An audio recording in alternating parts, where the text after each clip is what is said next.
Assalamualaikum warahmatullahi wabarakatuh. Halo teman-teman, bertemu lagi dengan saya. Kali ini kita akan bahas soal prediksi UTUL UGM tahun 2022 mata pelajaran kimia. Oke, kita mulai dari soal nomor 6. Di antara molekul berikut ini yang memiliki ikatan paling ionik adalah ikatan ion, teman-teman. Ikatan ion itu terbentuk dari unsur-unsur logam yang direaksikan dengan unsur-unsur non-logam, ya.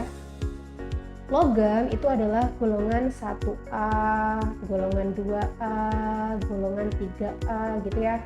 Tapi ada pengecualian nih, golongan 1A kecuali H, ya, ini kecuali golongan 3A kecuali B, boron. Nah, kalau unsur non-logam itu golongan 4A, 5A, 6A dan 7A gitu ya, tanpa ada pengecualian.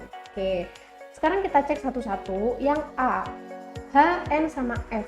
H itu golongan 1 ya, dan pengecualian juga. N itu golongan 5 dan F itu golongan 7, yang artinya dia bukan ion, dia adalah senyawa kovalen. Berarti yang A salah. Yang B ya, udah pasti ada H di sini, dia pasti bukan ion. Oke, H itu udah pasti dia golongan 1A, jadi dia bukan unsur ion ya, bukan ikatan ion ya, karena ada non-logamnya. Tapi kita cek yang lain aja teman-teman.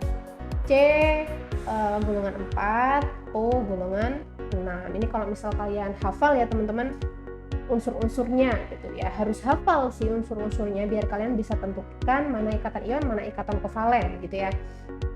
Oke, sekarang yang C, N2 sama H4, ada N sama H ya. N tadi golongan 5, H golongan 1, yang artinya dia adalah bukan ion gitu ya, tapi kovalen. Sekarang yang Do, Ca. Nah, Ca ini golongan 2 dan Cl adalah golongan 7, yang artinya dia ikatan antara logam dan non-logam, berarti jawabannya adalah yang Do. Sedangkan yang E, C adalah golongan 4, H adalah golongan 1 dan Cl adalah golongan 7, yang artinya dia bukan ion karena terdiri dari unsur-unsur non-logam, bukan logam dan non-logam ya. Teman-teman sudah mulai paham? Oke, sekarang kita lanjut di soal berikutnya. Jika 2 propanol dibakar sempurna, maka perbandingan volume gas CO2 H2O yang dihasilkan dan pembakaran tersebut pada suhu dan tekanan tetap adalah. Oke, jadi propanol, 2 propanol, ini kita gambar terlebih dahulu biar kita tahu jumlah C dan H-nya. 2 propanol, ini berarti propa itu 3 dan nolnya atau OH-nya di nomor 2 gitu ya. Berarti ini CH3, ini CH, ini CH3, sehingga jumlah C-nya adalah 3, jumlah H-nya 6, 7, 8, jumlah O-nya 1 gitu ya. Berarti C3H8O kalau misal dibakar akan menghasilkan suatu CO2 dan H2O gitu ya. C-nya di sini 3, berarti di kanan harus 3, harus disetarakan teman-teman. Di kiri hanya 8, berarti di kanan harus 8 juga. 4 kali 2 8. Lalu O-nya di kanan ada 3 kali 2 6 tambah 4 10, berarti di sini 5 gitu ya. Terus yang ditanyakan adalah perbandingan dari CO2 dan H2O. Ingat teman-teman, kalau misal nih yang ditanyakan adalah perbandingan volume pada gas ya, perbandingan volume gas itu sama dengan perbandingan koefisien. Perbandingan koefisien. Jadi perbandingan antara CO2 dan H2O adalah 3:4 karena koefisiennya 3 dan 4. Sehingga jawaban yang tepat adalah opsi yang Do. Gitu ya teman-teman, sudah mulai paham? Oke, soal nomor 8. Pada reaksi silikon dengan klorin diperoleh persentase hasil SiCl4 50%. Berat silikon yang harus direaksikan dengan klorin berlebih untuk mendapatkan 85 gram SiCl4 adalah. Langkah pertama kita harus cari tahu dulu mol dari SiCl4 ya. Di sini kan dia bilang 85 gram SiCl4, berarti molnya bisa kita cari. Mol SiCl4 sama dengan massa dibagi dengan mR-nya. Massa dibagi dengan mR-nya, massanya 85, mR-nya tinggal kita cari dari Si28 ditambah dengan 4 kali Cl 35,5. Nah, sehingga didapatkan 170 ya. Sehingga molnya SiCl4 adalah 0,5 mol. Oke, kalau misal udah ketemu molnya SiCl4 teman-teman, ini kan reaksinya berarti Si direaksikan dengan gas klorin berarti Cl2 membentuk SiCl4. Nah, di sini molnya SiCl4 0,5, berarti molnya Si berapa?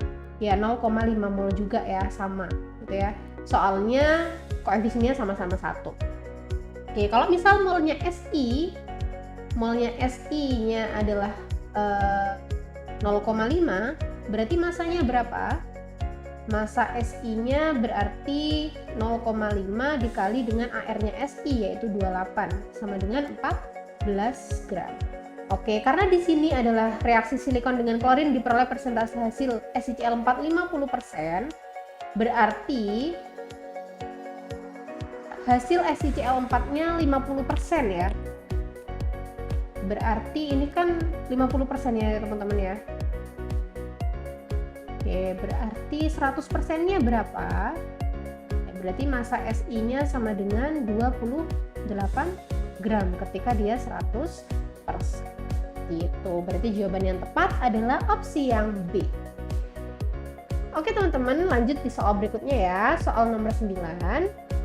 Pupuk urea diketahui mengandung CONH2 2 kali. Jika dalam 1 kg pupuk urea tersebut terdapat 280 gram nitrogen, maka kemurnian pupuk tersebut adalah persentase kemurnian itu bisa kita cari menggunakan suatu persamaan, yaitu massa real ya, massa real dibagi dengan massa teori dikali dengan 100%. Massa asli itu massa pada saat melakukan suatu percobaan, ya, melakukan suatu praktikum gitu ya, massa asli. Nah, di sini massa aslinya tadi kan 280 gram ya. Nih, 280 gram. Pada saat dia melakukan suatu percobaan atau melakukan suatu penelitian, ternyata massa aslinya adalah 280 gram. Nah, kita harus cari massa teorinya, teman-teman. Massa teori dari N itu berapa? Menggunakan perbandingan lagi-lagi ya. Berarti massa N teori itu sama dengan jumlah N dalam senyawa itu dikali AR-nya dibagi MR senyawanya, berarti MR ureanya dikali massa ureanya ya, massa urea. Oke, jumlah N dalam urea kan N dikali 2 berarti ya, N-nya 1 dikali 2 berarti 2, AR-nya 14, MR urea itu 60. Ini kalau misal kalian hitung satu-satu, 60 dikali massa ureanya adalah 1 kilo atau 1000 gram. Oke, berarti massa N teorinya adalah 466,7 gram. Udah, tinggal kita masukkan di sini. Massa aslinya 280 dibagi dengan 466,7 dikali dengan 100%. Setelah dioperasikan, maka hasilnya adalah 60%. Oke, jadi opsi yang tepat adalah opsi do. Oke, lanjut ya teman-teman. Soal nomor 10. Campuran 50 ml HF 0,01 molar dan 50 ml NaOH 0,01 molar menghasilkan larutan buffer sebab HF termasuk golongan asam lemah. Oke, pernyataan satu dulu kita tentukan apakah dia benar atau salah. Di sini HF-nya 0,01 molar dengan volume 50 ml. Berarti molnya adalah 0,5 mol ya. Lalu NaOH-nya ternyata sama, 0,01 molar dengan volumenya 50 ml, yang artinya molnya adalah 0,5 mol juga gitu ya. Oke, kalau misal nih molnya sama teman-teman, udah pasti dia bukan buffer. Tapi kita cek aja dulu dari reaksinya. HF plus NaOH menjadi NaF plus H2O. Di sini koefisiennya semuanya 1 ya. Mula-mula reaksi sisa HF-nya 0,5, NaOH-nya juga 0,5, berarti reaksi pembatasnya sama ya. Yang bereaksi 0,5 semua seperti ini. Berkurang, bertambah, habis ini 0,5, ini 0,5 gini ya. Oke, karena reaktannya nggak ada yang sisa teman-teman, artinya reaksi ini bukan buffer, tapi hidrolisis garam. Campuran yang terbentuk bukan buffer, melainkan hidrolisis garam. Ya, kalau buffer yang sisa nanti bakalan asam lemah dengan garamnya, jadi HF harusnya yang sisa, itu baru buffer. Jadi pernyataan 1 salah. Pernyataan 2, HF termasuk golongan asam lemah, benar. Jadi HF di sini adalah asam lemah, NaOH adalah basa kuat. Gitu ya. Berarti ini benar, ini salah. Berarti jawaban yang tepat adalah opsi yang do. Gimana teman-teman? Sudah mulai paham? Itulah tadi 5 soal pembahasan prediksi UTUL UGM tahun 2022. Apabila teman-teman masih ada yang mau ditanyakan, silakan tulis di kolom komentar. Sampai bertemu di video selanjutnya. Assalamualaikum warahmatullahi wabarakatuh.